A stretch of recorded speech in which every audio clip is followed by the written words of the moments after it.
Welcome to the Hearing Review podcast. I'm Karl Strom, editor of the Hearing Review magazine and its website at hearingreview.com. Today I have my guests, Dr. Timothy Shriver, who is the chairman of the Special Olympics International Board of Directors, and Brandon Sawalich, who is president and CEO of Starkey Hearing Technologies. Dr. Shriver, along with 6 million Special Olympic athletes in more than 200 countries, helps promote health, education, and a more unified world through the joy of the sport. He has been the leading educator who focuses on social and emotional factors in learning and has an extremely impressive history of working and leading many organizations, most of which are related to the area of intellectual and developmental disabilities. Dr. Shriver has been involved with the Special Olympics for over 25 years. Dr. Shriver, welcome. Thank you for having me. It's a joy to be with you guys and to be able to hear and share the message of our movement. We also have on this podcast Brandon Sawalich, who started in this business about the same time I did, way back in 1994, and worked his way up. I think, Brandon, you were working at the ear mold lab first and worked all his way all the way up to president. Brandon, along with Bill and Tanny Austin, is a forward-thinking leader at Starkey and is someone who understands that our hearing care field is committed to helping everyone who has hearing problems live a fulfilling and connected life. Welcome, Brandon. Thank you, Karl, and thanks for having us and getting the message out for all you do. Both of you join us today from an event being held at Starkey headquarters in Eden Prairie, Minnesota. So maybe to kick things off, I should ask you about the event at Starkey today and what's being announced. Well, what we're doing, Karl, and thank you for asking, is, the relationship has been there for quite a while. And, what we've always done is our purpose is, obviously connecting people with people. And we've been honored to be part of the Special Olympics for the last couple of years when they were some of their World Games and helping the athletes, the Minnesota Special Olympics, for over 10 years as I served on the board here. And now we're announcing today our global partnership with the Special Olympics, which is why Tim is here. We have some athletes here on campus that were being fit with state-of-the-art new hearing aids. And we're really celebrating the giving and the purpose and helping one another. Great. And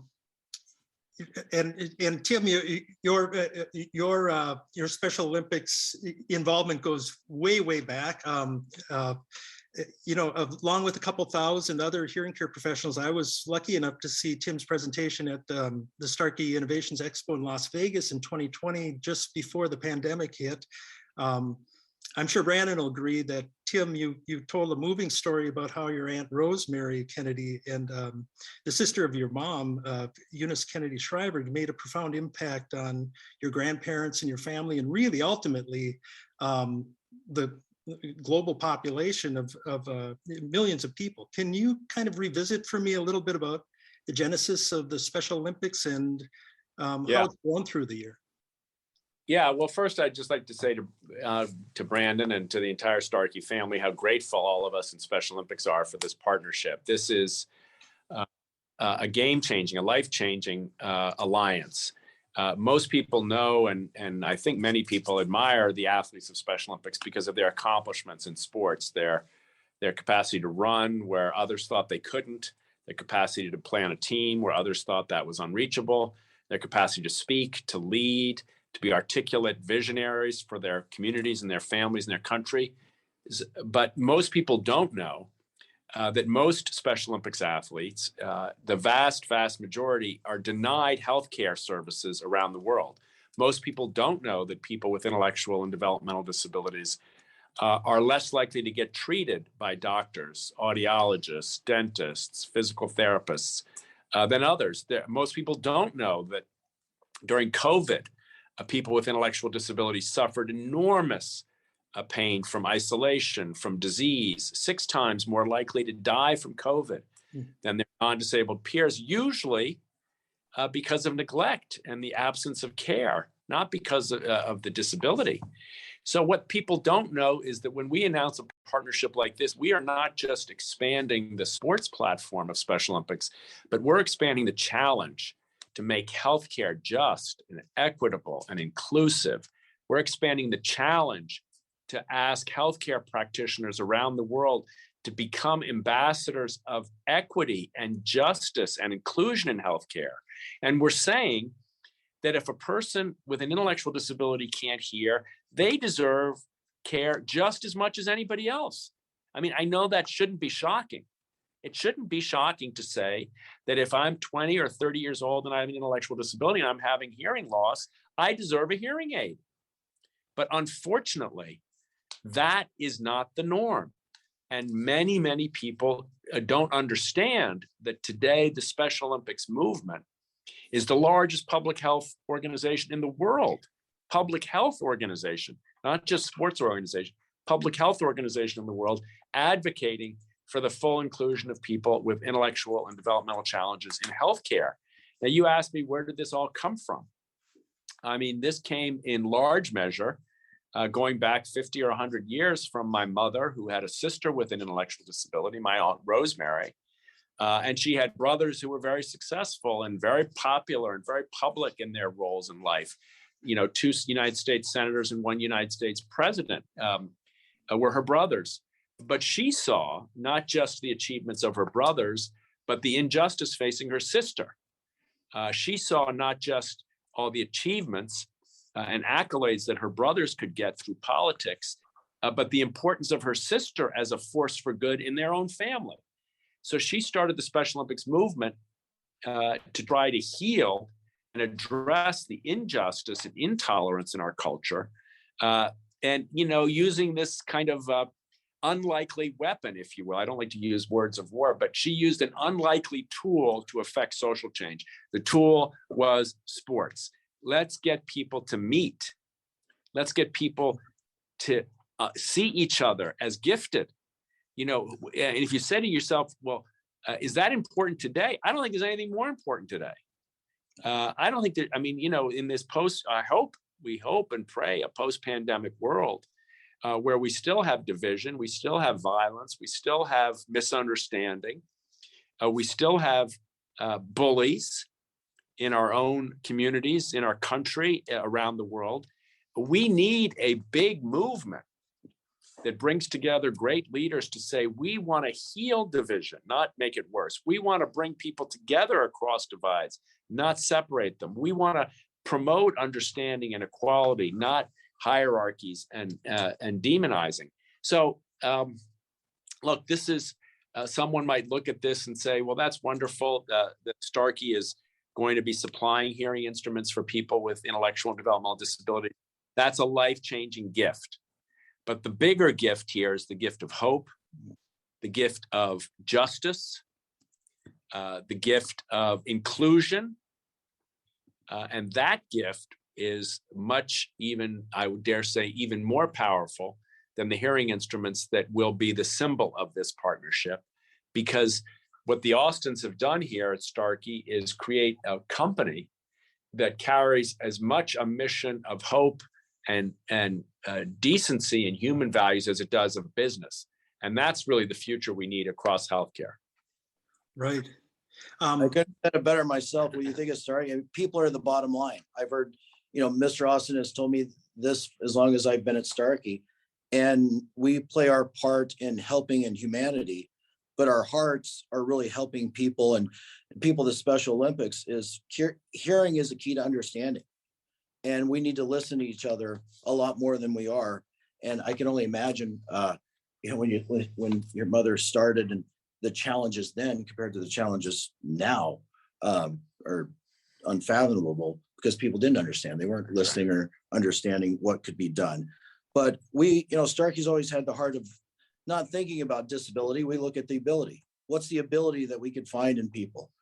And with Starkey Cares, you know, when we rolled out this initiative, it was our first choice and only choice as of now to partner with the Special Olympics because of the alignment of our cultures and our vision and helping one another and helping people that, you know what, they need that little extra support and being heard.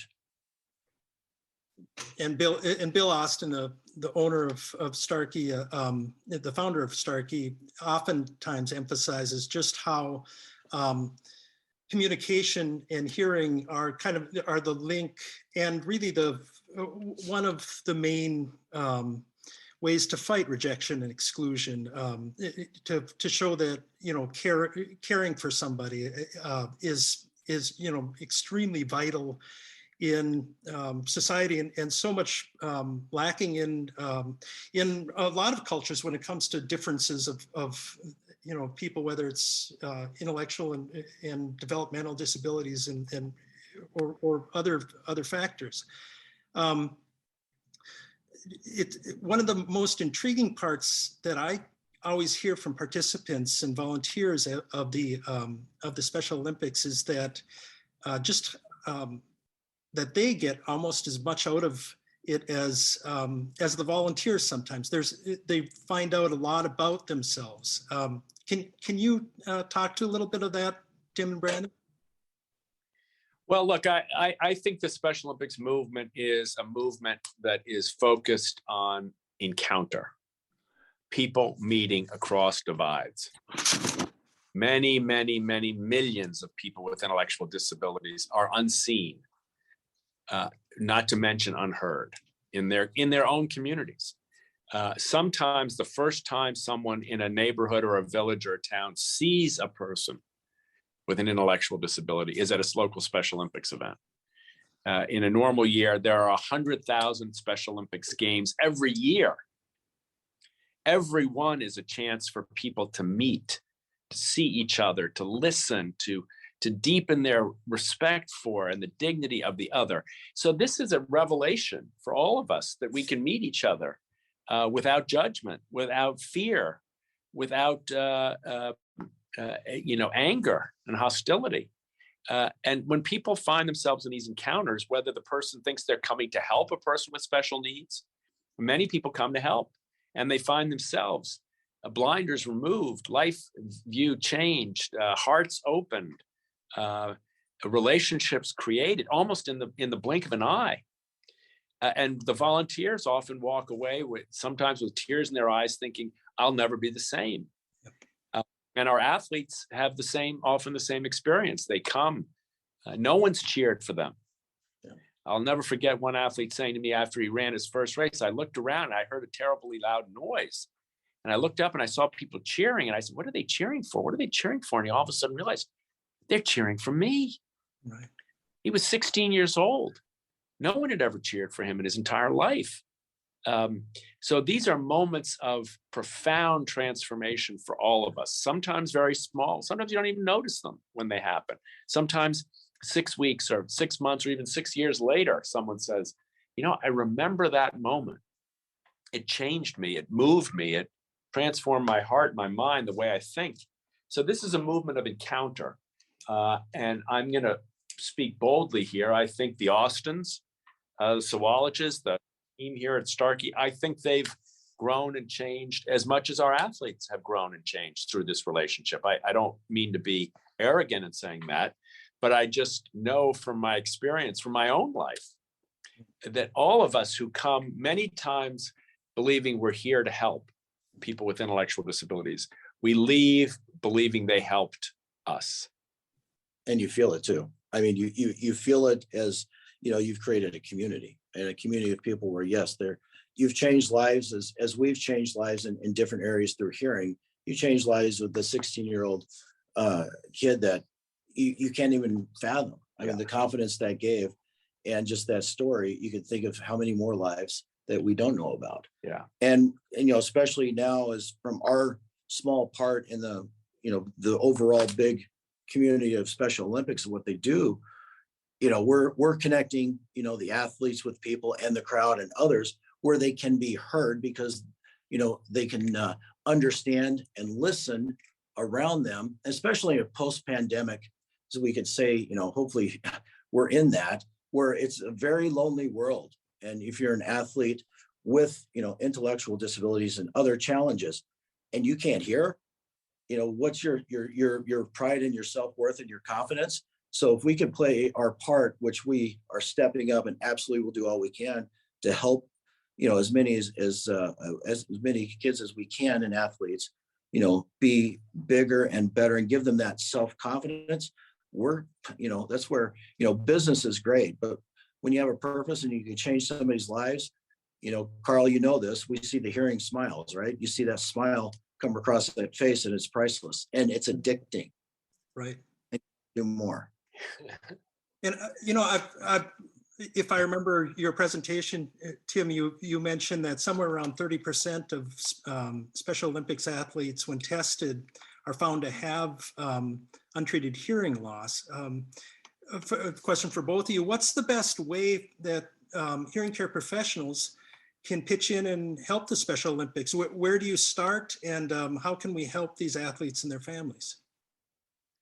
Well, look, I think the best way right now, if you're hearing professionals, to connect with the Starkey community and find out what kinds of hearing devices can be, how we can get support for them, for people who maybe can't afford them or don't have the resources to get them. We can find out what the training opportunities are to learn. There's professional resource and development resources here within our Special Olympics Healthy Athletes world on our website. There are directories of events, which we hope, again, are coming back to life now, where people can volunteer for an hour or 5 or 7 and come down to our healthy hearing booths at our larger events and volunteer to do screenings, help athletes understand their hearing health, understand their hearing needs, understand their hearing changes over the course of their lives. So we need help. We need help from hearing professionals to care for our community, to join this partnership, to volunteer, and most importantly, in their regular practices. I can't tell you how many times I've met with a medical professional who will close the door and say, look, it's just not possible for me to care for this population.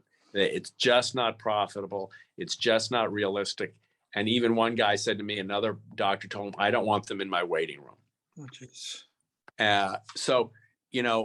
We need healthcare professionals to stick up for our community. We need them to stick up, stand up, and maybe I dare say, listen up. And get involved. I mean, It's, as I mentioned, I got involved with the Minnesota Special Olympics, chapter and separate from the global, but the same purpose and cause and the admiration for what they do. Hearing professionals, and I know the hearts of our customers and our profession, they can get involved and find out how to get involved in local events in their community and with the state. That's great. Well, I know both of you are very busy at Starkey today, and I really appreciate your time. Is there anything else that you want to tell audiologists or hearing care providers regarding the Special Olympics or people with intellectual disabilities? I really want to emphasize how, where they can start today, kind of. So I'll go first, and then Tim can close it out. But for me, is I know their hearts is, let's don't talk about it, let's do it. Right. We say we're going to do something, then let's do it. And even if it's 1 or 5 athletes or something in their local community, and Starkey and Starkey Cares can help them get connected and get involved. Because it's, we're not looking for somebody just to hang a sign in their office or say they proudly support. Let's support with action and making a difference. I couldn't say it any better. Look, this is the time for a new normal. Okay, we don't need to reopen and go back to the old normal. We have been through, I'm going to say it in strong, we've been through hell as a human community the last 2 years.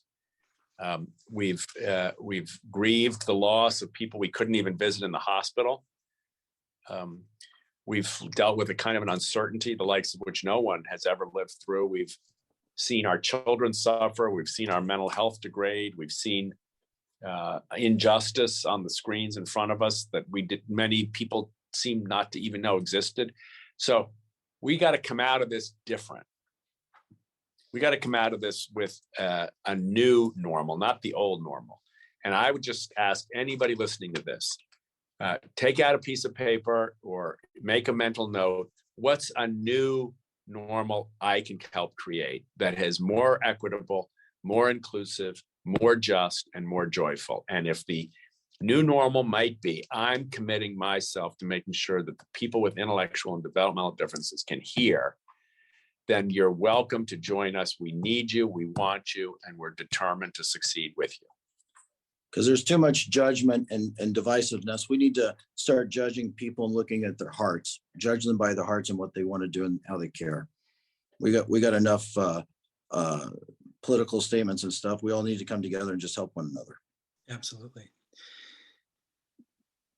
Tim Shriver and Brandon Sawalich, thank you so much for what you do and for the time you spent with us today on the Hearing Review podcast. I'll be posting some contact information regarding the Special Olympics and how people can get involved on the landing page of this website. Thank you so much, gentlemen. Thank you for having us. Appreciate you.